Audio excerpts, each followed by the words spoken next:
आप देख रहे हैं सिटी इंडिया न्यूज चैनल हक की आवाज। अस्सलामुअलैकुम नाजरीन, मैं Mohammad Afzal City India News में आपका इस्तकबाल करता हूं। आइए डालते हैं आज की इस अहम खबर पर एक नज़र। हुकूमती विप व महबूबनगर के रुकन असम्बली अनाम सिंह वासडी ने कहा कि कांग्रेस हुकूमत की जानिब से नाफिज की जाने वाली फलाही और तरक्याती स्कीमों को आवाम के हर घर तक पहुँचाना पार्टी कारकुनान की बुनियादी जिम्मेदारी है। उन्होंने कहा कि अवामी मसाइल के हल और हुकूमती मनसूबों के मुअस्सर नफाज में कारकुनान का किरदार कलीदी हैसियत रखता है। वह इतवार को महबूबनगर शहर के ओम कन्वेंशन हॉल में कांग्रेस पार्टी के सरपंचों और कारपोरेटरों के लिए मुनाकिदा खुसूसी तरबियती प्रोग्राम से खिताब कर रहे थे। अपने खिताब में उन्होंने कहा कि गाँव से लेकर शहर तक पार्टी तंजीम को मजबूत बनाने के लिए हर कारकुन को सरगर्म किरदार अदा करना होगा। उन्होंने जोर देकर कहा कि आवाम के दरमियान रहकर उनके मसाइल को समझना और उनके हल के लिए काम करना ही अवामी एतमाद हासिल करने का बेहतरीन जरिया है। एनएम श्रीनिवास रेड्डी ने दावा किया कि साबिक बीआरएस हुकूमत के 10 साला दौर के मुकाबले में कांग्रेस हुकूमत ने महज 2.5 बरसों में नुमायाँ तरक्याती काम अंजाम दिए हैं। उन्होंने कहा कि किसानों की फलाह, ख़वातीन को बाइख्तियार बनाने, नौजवानों के लिए रोज़गार के मौक़े पैदा करने और तालीमी शोबे की तरक्की के हवाले से हुकूमत ने काबिल ज़िक्र इक़दाम किए हैं। उन्होंने कारकुनान पर जोर दिया कि वह पहले मुल्क, फिर पार्टी और उसके बाद ज़ाती मफाद के उसूलों को अपनाएं। उनका कहना था कि इसी सोच और जज्बे के साथ हकीकी अवामी खिदमत अंजाम दी जा सकती है। उन्होंने कहा कि आइंदा 2.5 साल कांग्रेस पार्टी के लिए इंतहाई अहम है और अगर कारकुनान नज़्म व ज़ब्त, खुद एतमादी और मुकम्मल लगन के साथ काम करें तो पार्टी की कामयाबी यकीनी है। बाद-अज़ां तरबियती प्रोग्राम में शिरकत करने वाले कांग्रेस रहनुमाओं, सरपंचों और कारपोरेटरों में तारीफ़ी असनाद तकसीम किए गए। इस प्रोग्राम में AICC सेक्रेटरी सुभाष, ज़िला कांग्रेस सदर Sanjeev Mudiraj, TPCC general secretary Mithun Reddy, ज़िला लाइब्रेरी चेयरमैन मल्लू नरसिम्हा रेड्डी, मूड़ा chairman Lakshman Yadav, market committee chairperson Bikkari Anita Madhusudan Reddy, Hanwara मंडल कांग्रेस सदर रवि महेंदर और दीगर कायदीन व कारकुनान ने शिरकत की। కాబట్టి ఇప్పుడు కూడా మళ్ళీ అటువంటి పరిస్థితుల్లో, సంకట పరిస్థితుల్లో మనం ఉన్నాం. ఇక్కడ మళ్ళీ తెలంగాణలో కాంగ్రెస్ పార్టీ అధికారంలోకి రావాలి. ఇక్కడ మహబూబ్ నగర్లో కాంగ్రెస్ పార్టీ ఎమ్మెల్యే గెలవాలి. అప్పుడే రాష్ట్రంలో అధికారంలోకి వస్తాం, కేంద్రంలో అధికారంలోకి వస్తాం. దానికి మీ వంతు కృషి మీరు చేయాలి. ఊరి సమస్యలను ముందు పెట్టండి, పర్సనల్ సమస్యలను పక్కన పెట్టండి. ఎప్పుడు కూడా ఒక మాటలు చెప్తారు, నేషన్ ఫస్ట్ అంటే ఏంది? దేశం మొదలు, దేశం first, party next, self last. కానీ మన దగ్గర ఏముంది? Self first. ఎప్పుడు వచ్చినా నాకిది, నా పైరవి, నా టీచర్, నా ఓడు, నీ ఓడు, నా ఓడు, నాకు ఇది కావాలి, ఇదే నడుస్తూ ఉంటుంది. దీన్ని మనం బంద్ చేసుకోవాలి.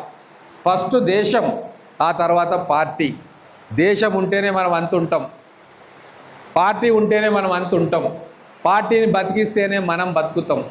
పార్టీని కాదని మనం చేస్తే ప్రజలు కూడా వీళ్ళ పార్టీయే వీళ్ళకి వద్దంట, మనం ఎందుకు ఓట్లు వేయాలి అని చెప్పి మనల్ని తిరస్కరిస్తాం. తర్వాత చాలామందికి అలవాటు, ఏదైనా మాట్లాడవచ్చు, ఎక్కడైనా మాట్లాడవచ్చు, తప్పు.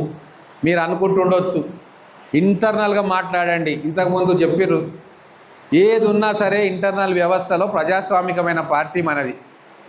ఏదైనా మాట్లాడుకోవచ్చు, చర్చించుకోవచ్చు మంచి వాతావరణంలో. కానీ బయట సోషల్ మీడియాలో మనం పోస్టులు పెట్టుకుంటూ మాట్లాడుతున్నామంటే మనకు డిసిప్లిన్ లేనట్టు, మన పార్టీ మీద గౌరవం లేనట్టు ప్రజలు అర్థం చేసుకుంటారు. వాళ్ళ పార్టీ అంటేనే వాళ్ళకి గౌరవం లేదయ్యా, మేమెందుకు వీళ్ళకు ఓట్లు వేసి అనవసరంగా గెలిపించాలి అని చెప్పి ఒక భావనకు వస్తారు. దయచేసి అర్థం చేసుకోండి. నేను మిగతా పార్టీలలో పనిచేసి వచ్చిన కాబట్టి అక్కడ ఇక్కడ తేడా తెలుసు.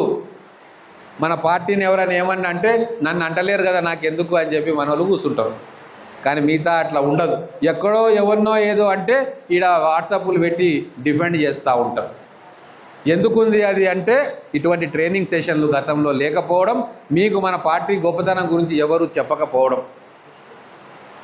దేశం నిలబడ్డది అంటే కాంగ్రెస్ పార్టీ వల్ల, స్వాతంత్రం వచ్చింది అంటే కాంగ్రెస్ పార్టీ వల్ల. కాబట్టి వాటన్నిటినీ కూడా గుర్తుపెట్టుకోవాలి. ముందొచ్చినమా వెనకొచ్చినమా అనేది ఇష్యూ కాదు. వచ్చిన వాళ్ళు ఎంత సిన్సియర్గా పార్టీ కోసం పనిచేస్తున్నారు అనేది గీటురాయి కావాలి. అవకాశాలు అందరికీ రాకపోవచ్చు, కొన్ని సందర్భాల్లో కొందరికి వస్తాయి, కొందరికి రావు.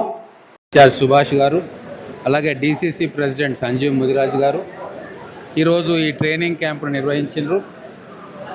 కాంగ్రెస్ పార్టీలో కొన్ని వేల మంది కార్యకర్తలు కొత్తగా కాంగ్రెస్ పార్టీలోకి వచ్చారు. చాలామంది సర్పంచులుగా, కార్పొరేటర్లుగా గెలిచింది. సో వాళ్ళందరికీ కూడా సర్పంచ్ యొక్క విధులు, కార్పొరేటర్ యొక్క విధులు, వాళ్ళు ప్రజలకు సేవ చేయాల్సిన పద్ధతులు, వాటితో పాటు కాంగ్రెస్ పార్టీ యొక్క ఔన్నత్యాన్ని, దేశ స్వాతంత్రం కోసం పోరాడుతూ ఇప్పటిదాకా దేశం కోసం పనిచేస్తున్న విధానాన్ని, అవన్నీ కూడా అందరికీ కూడా తెలియజెప్పేందుకు ఉదయం 10 గంటల నుంచి సాయంత్రం 5 గంటల దాకా ట్రైనింగ్ సెషన్ పెట్టుకున్నాం. దీంట్లో అందరూ కూడా ఉత్సాహంగా పాల్గొన్నారు. బోర్ అనకుండా ప్రతి ఒక్కరు కూడా కూర్చొని కాంగ్రెస్ పార్టీ యొక్క సంస్థాగత నిర్మాణం కావచ్చు, కాంగ్రెస్ పార్టీ గతంలో చేసిన పనులు కావచ్చు, తర్వాత కాంగ్రెస్ పార్టీ యొక్క చరిత్ర కావచ్చు, కాంగ్రెస్ పార్టీ నాయకుల యొక్క చరిత్ర, ఇవన్నీ కూడా కూలంకషంగా ట్రైనర్స్ ఎవరైతే ట్రైన్ తీసుకున్నారో, మధ్యప్రదేశ్లో ట్రైనింగ్ తీసుకున్నారు సేవాగ్రామ్లో, వాళ్ళందరూ ఇక్కడికి వచ్చి మన నియోజకవర్గంలోని ముఖ్య నాయకులు, ఎన్నిక కాబట్ట ప్రజాప్రతినిధులు, వాళ్ళందరికీ కూడా ట్రైనింగ్ ఇప్పించడం జరిగింది.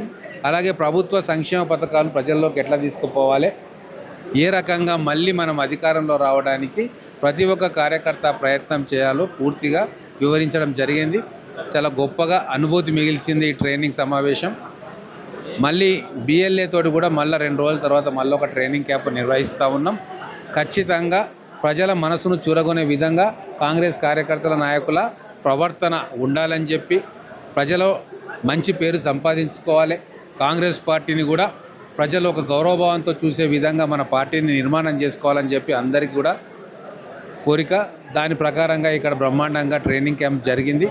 దీనికి అందరూ కూడా వచ్చిన ప్రతి ఒక్కరికి, నిర్వహించిన డిసిసి టీంకి, అలాగే హైదరాబాద్ నుంచి వచ్చిన టీంకి అందరికీ కూడా ధన్యవాదాలు, అభినందనలు తెలుపుతా ఉన్నాను.